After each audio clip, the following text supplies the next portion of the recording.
Welcome to section 3.2. In this section we're going to be discussing the concept of something called slope. I don't know if that's something that you've talked about before, but the slope of a line is like a way that we can measure its steepness. Let's look at a couple of houses. I'm just going to do a couple of quick sketches here.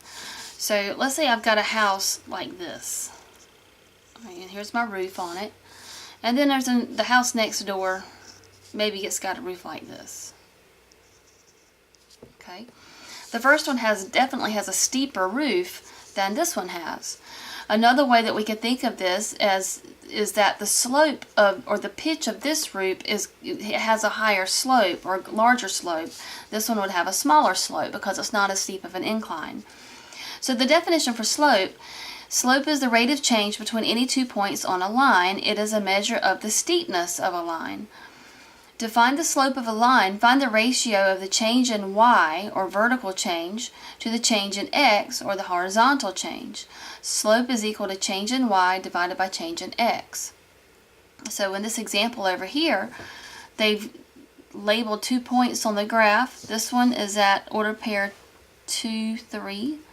And this one over here is at ordered pair 4, 6.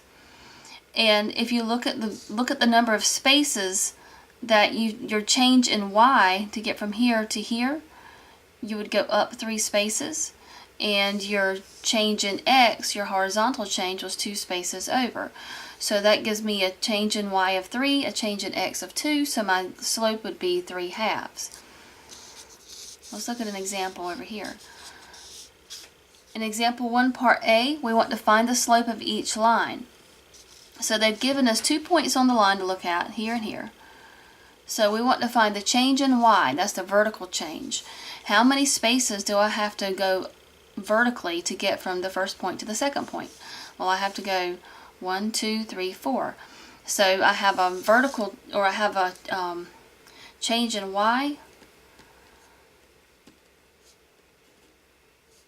So this is what slope is equal to change in y over change in x.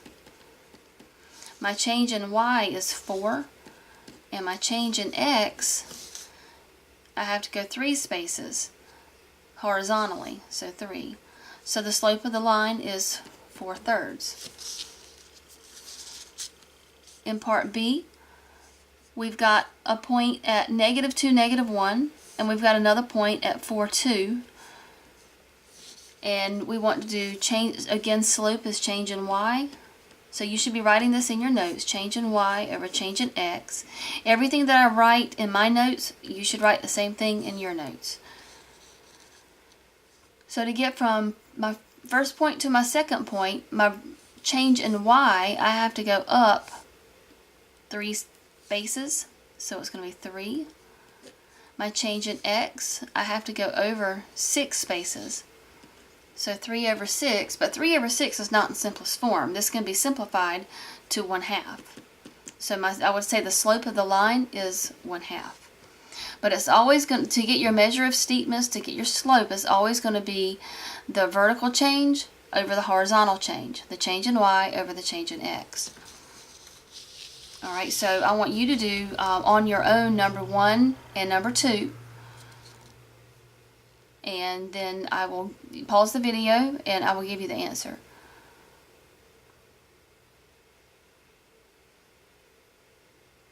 Okay, so the first one, your slope in number 1 should have been 2/5 because you're doing change in y. So to get from this point to this point, you're going to have a vertical change of 2, a horizontal change of 5. So your slope is 2/5. In number 2, your slope is 3.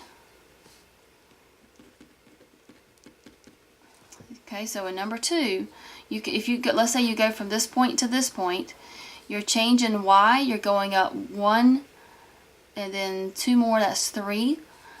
And then your horizontal change from the first point to the second point was 1. So 3 over 1, or 3. Alright, let's look at example 2.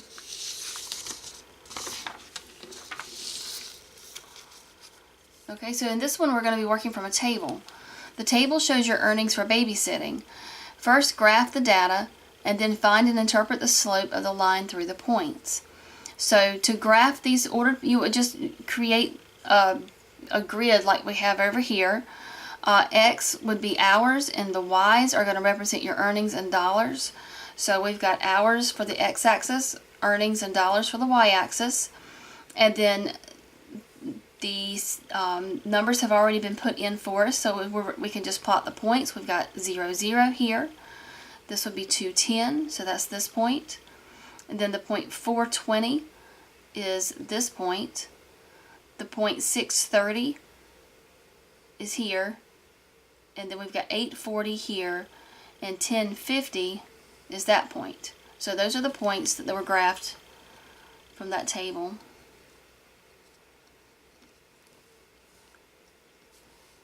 So once we plot these points, we would draw a line through it like they did for us here. And then choose any 2 points to find the slope of the line. So the slope is change in y over change in x again. So let's say I choose 420 and 840. Then my change in y to get from here to here, be careful that you're looking at reading your units. To get from 20 to 40, you would have a change in y of 20. And then to get from this point to this point, your x was 4 here, 8 here, so you have a change in y of 4. So that's 20 divided by 4, or 5. And then what they said, so that we found the slope. The slope is 5. We have to interpret the slope. What does it mean? So in this situation, we've got a change in y of 5, which means that's the amount of the dollars for the y value. So, and then the x represents the number of hours. So this 5 for your slope means that you're earning $5 per hour.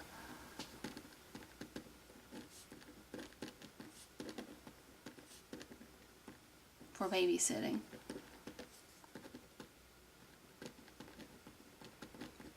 So you should be writing the same thing in your notes here. And then on your own, I want you to read through this together, and then you're going to pause the video and complete it. So number 3, in example 2 from up here, use 2 other points to find the slope. Does the slope change? Number 4, the graph shows the earnings of you and your friend for babysitting. Now I've labeled your notes here. The top line is your friend and the bottom line is you. This was done in color, but it's not going to come out in color. Your copies are black and white. So the top line represents your friend and the second line represents you. They want you to compare the steepness of the lines. What does this mean in the context of the problem? And then find and interpret the slope of the blue line. And the blue line is the top one. So you're going to find and interpret the slope of this top line. So I'm going to let you pause the video while you work through that.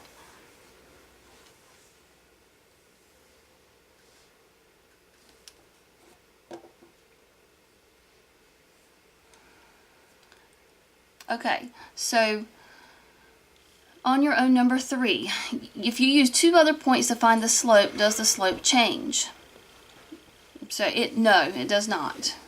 You can choose any 2 points along this line. You're still going to have the same ratio of rise to run, so the slope does not change. In number 4, the graph shows the earnings of you and your friend for babysitting. Compare the steepness of the lines. Okay, so which of the 2 lines is steeper? Your friend's line is steeper than yours is. And what does this mean in the context of the problem? Well, as the hours pass by, your friend's earnings are climbing faster than yours are. So that means that your friend is making more money per hour. All right, so your friend is earning more per hour. And then part B, find and interpret the slope of the blue line, the top one. So the slope up here, you can use the ordered pair 4, 28, and it started from the origin. So your change in y was 28, and your change in x was 4. So what is your slope? Change in y is 28, change in x is 4. So you get that, if you simplify that, you get 7. So you have a slope of 7. What does that mean in the context of this problem? Well, that means that you're earning $7 per hour. Or actually, your friend is earning $7 per hour.